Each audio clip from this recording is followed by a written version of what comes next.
महिलाएं जब घर संभाल सकती हैं, परिवार संभाल सकती हैं, तो देश भी संभाल सकती है। और इसी पार्टी में, भारतीय जनता पार्टी में ही महिलाओं को सम्मान मिला है, जो आज तक किसी पार्टी में महिला को सम्मान नहीं मिला। मैं एक बात और कहना चाहूंगी कि अभी पिछले संसद, जब नया संसद भवन का उद्घाटन हुआ तो पहला जो विधेयक पास किया गया वो राजनीतिक क्षेत्र में महिलाओं को 33% आरक्षण की बात थी।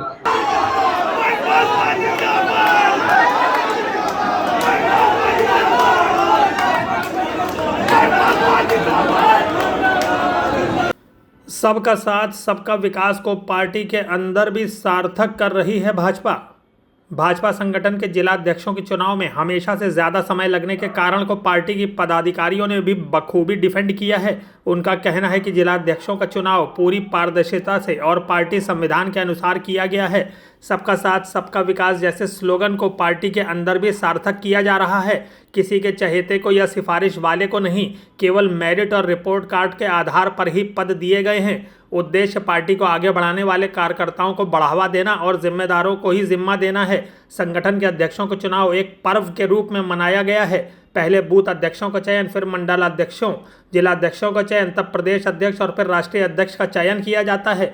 चुनाव पर्यवेक्षकों और अधिकारियों के लिए आम कार्यकर्ता से लेकर बूथ स्तर और पदाधिकारियों तक की राय अध्यक्षों के चयन में महत्व रखती है। कानपुर में जिला अध्यक्ष ग्रामीण, जिला अध्यक्ष कानपुर उत्तर हों या कानपुर दक्षिण के अध्यक्ष, सभी के चयन हजारों आम कार्यकर्ताओं की उम्मीदों पर खरे उतरे हैं। महिला मोर्चे की शीर्ष पदाधिकारियों ने कहा कि पार्टी में हर स्तर पर महिला कार्यकर्ताओं को भागीदारी और प्रतिनिधित्व मिल रहा है। बातचीत के दौरान ये बातें कही हैं महिला आयोग की सदस्य और भाजपा की क्षेत्रीय उपाध्यक्ष अनीता गुप्ता ने।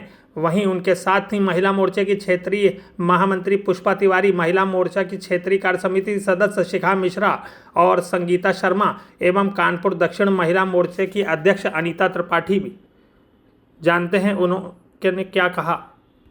देखिए, आप केवल 3 जिलों के नाम ले रहे हैं, लेकिन पूरे प्रदेश में यही प्रक्रिया अपनाई गई है। और जैसा कि आपको मालूम है कि भारतीय जनता पार्टी में इस चुनाव को संगठन पर्व की तरह मनाने का इसका संदेश था कि हम लोग चुनाव को संगठन पर्व की तरह मनाएं। और जैसा कि आपको मालूम है कि पहले बूथ अध्यक्षों का चयन, फिर उसके बाद मंडल अध्यक्षों का चयन, फिर उसके बाद जिला अध्यक्षों का चयन, फिर प्रदेश अध्यक्ष, फिर उसके बाद राष्ट्रीय अध्यक्ष, जो कि हमारे भारतीय जनता पार्टी के संविधान में लिखित है। तो ये जो समय लगा, तो ये संगठन का, जो हमारे संगठन के लोग ऊपर बैठे हुए हैं या जितने भी हमारे चुनाव पर्यवेक्षक आए, हमारे चुनाव अधिकारी आए, सह पर्यवेक्षक, कई बड़े वरिष्ठ लोग थे जो संगठन के ज्ञाता थे, संगठन को बहुत अच्छी तरह समझते थे। और उन्होंने जब आज नाम की घोषणा हुई तो निश्चित ही सबको इस बात का बड़ा हर्ष है कि जो चयन, जो नाम जिसकी राय ली गई थी, वास्तव में जो सबकी राय को प्रमुखता दी गई है और जो नाम सामने आए हैं वो संगठन के नाम हैं। इसलिए कार्यकर्ताओं में बहुत हर्ष है। और साथ ही में मैं ऊपर नेतृत्व को और संगठन को बहुत बहुत बधाई देना चाहती हूँ कि अभी हमारे कानपुर बुंदेलखंड क्षेत्र में जितने भी नाम घोषित हुए हैं वो सभी संगठन के लोग हैं। ऊपर से या किसी का चहेता या किसी तरह से इस तरह के कोई भी नाम वहाँ पर नहीं आए हैं। चुनाव प्रक्रिया हमेशा ही पारदर्शिता रही है, हमेशा ही। जब भी यहाँ पे चुनाव हुए हैं भारतीय जनता पार्टी में, इस बार जो कहते हैं ना कि जो मॉडर्न टेक्निक्स हैं उनका थोड़ा सहारा लिया गया। जैसे कि जो हमारे चुनाव अधिकारी थे उनको भी नहीं पता था कि किसका नाम घोषित होना, उसी समय उनके व्हाट्सएप पे नाम आए जिलाध्यक्षों के और उसके बाद उन्होंने घोषणा की। लेकिन निश्चित ही इस बीच में चुनाव भी थे कई प्रदेशों के, तो थोड़ी प्रक्रिया में विलंब जरूर हुआ। लेकिन निश्चित ही आपने देखा होगा कि घोषणा होने के बाद कितना कार्यकर्ताओं में हर्ष और उल्लास था, इससे कि जो नाम घोषित हुए वो संगठन के ही लोग थे। और पारदर्शिता का तो मुझे लगता है कि मेरा अपना अनुभव है कि निश्चित है पारदर्शिता पूरी तरह से इन अध्यक्षों का नाम घोषणा में रही। जब मैंने जिलाध्यक्ष का पद संभाला था उस समय कानपुर महानगर 1 था और लगभग माननीय मैथानी जी पहले संयोजक रहे, फिर अध्यक्ष रहे। लगभग 5-6 साल पूरा कानपुर महानगर 1 था। तो जब मैं जिलाध्यक्ष बनी तो उस समय यहाँ पे काफी नए कार्यकर्ता यहाँ पे आगे आए, नए कार्यकर्ताओं को बढ़ावा दिया और संगठन में जिन्होंने जो इस समय बहुत ही महत्वपूर्ण पद संभाल भी रहे हैं, जिन्होंने संगठन में बढ़े और आगे काम किया।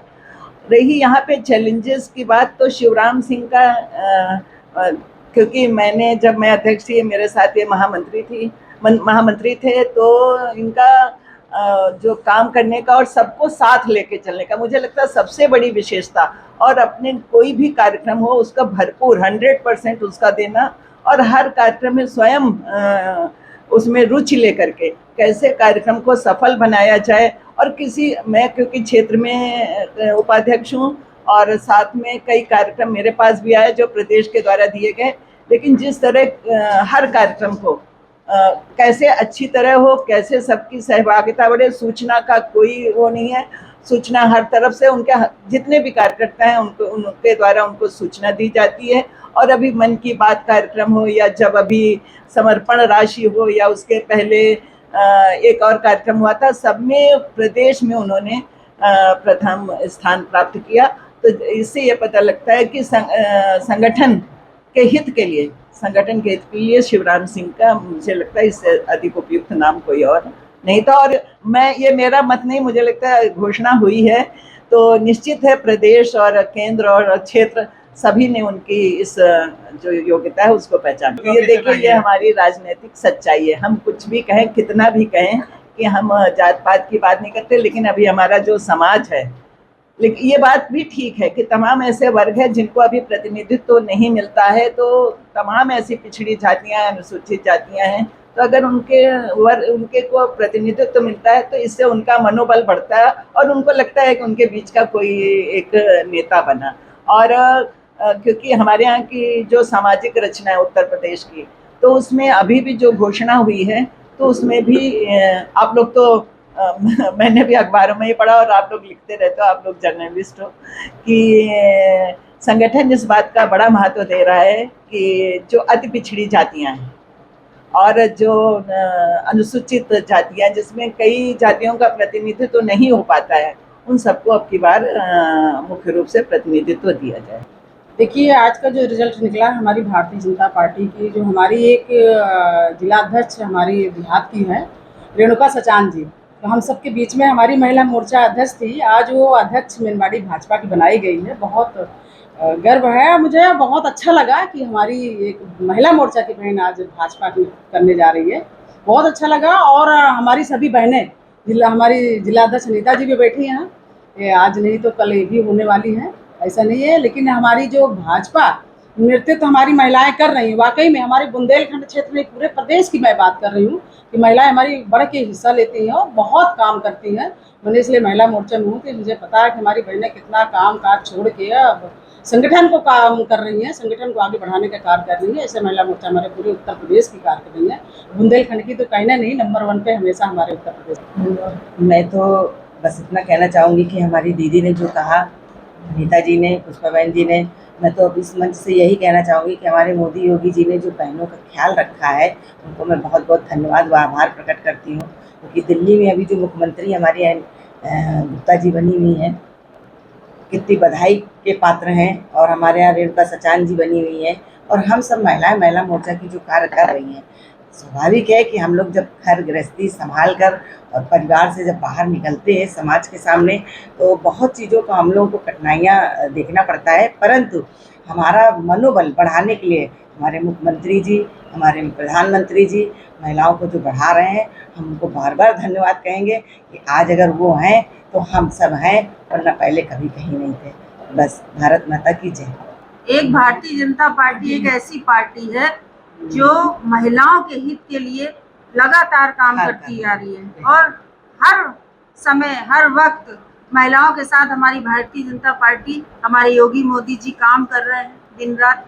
और आधी आबादी की जो उन्होंने बात की है, उससे लगता है कि महिलाएं जब घर संभाल सकती हैं, परिवार संभाल सकती हैं, तो देश भी संभाल सकती हैं। और इसी पार्टी में, भारतीय जनता पार्टी में शायद महिलाओं को सम्मान मिला है जो आज तक किसी पार्टी में महिलाओं को सम्मान नहीं मिला। मैं एक बात और कहना चाहूंगी कि अभी पिछले जब नया संसद भवन का उद्घाटन हुआ, तो पहला जो विधेयक पास किया गया वो राजनीतिक क्षेत्र में महिलाओं को 33% आरक्षण की बात थी। तो निश्चित ही अभी देखिए संगठन की, हमारे भारतीय जनता पार्टी के संगठन की दूरदृष्टि कितनी है कि उन्होंने पहले संगठन में उनको 30% आरक्षण देना शुरू किया, और अभी भी जो हमारा जिलाध्यक्ष के लिए जो नाम घोषित हो रहे हैं उसमें भी आप देखिएगा कि पिछली बार तो एक ही महिला जिलाध्यक्ष थी, अब आप देखिएगा 2 या 3 महिला जिलाध्यक्ष होंगे। तो उनको इस तरह बढ़ावा दे करके राजनीतिक क्षेत्र में संगठन के साथ साथ और भी दायित्वों के लिए उनको तैयार कर रही है। इसलिए हमारी पार्टी माननीय मोदी जी को, योगी जी को, जो उन्होंने आरक्षण बिल पास किया है तमाम विरोधी दलों के विरोध के बावजूद, कि महिलाओं के लिए जो है महिलाओं की कोई जाति नहीं होती है, सभी महिलाओं को आरक्षण की जरूरत है। और तो वो आज जो लिस्ट घोषित हुई है जिलाध्यक्षों की, उसमें वो परिलक्षित होता है कि वो निश्चित आगे जब ये आरक्षण लागू होगा 2027 में, तब निश्चित है वो सब वो दिखेगा। हमारे योगी जी को, मोदी जी को विश्वास है कि हमारी महिलाएं सशक्त हैं और हमारी महिलाएं देश संभाल रही है, प्रदेश संभाल रही है और क्षेत्र भी संभालने का कार्य कर रही है, जो कि हमारी महिला ही हमारी राष्ट्रपति भी हैं, महिला हमारी मुख्यमंत्री भी हो गई हैं, विधायक हो गई हैं, सांसद हो गई हैं, जिला अध्यक्ष हो गई हैं। हर जगह महिलाएं बढ़ चढ़ के और विश्वास के साथ जिम्मेदारी से कार्य। हम लोग योगी जी को और अपने मोदी जी को बहुत बहुत धन्यवाद, तहे दिल से आभार कि हम लोग जितनी माननीय मोदी जी को पता है कि महिलाएं जितनी शक्तिशाली है, वो उनको वो आगे कर रहे हैं, तभी ये संगठन मजबूत हो रहा है और आगे बढ़ चढ़कर महिलाएं काम करें।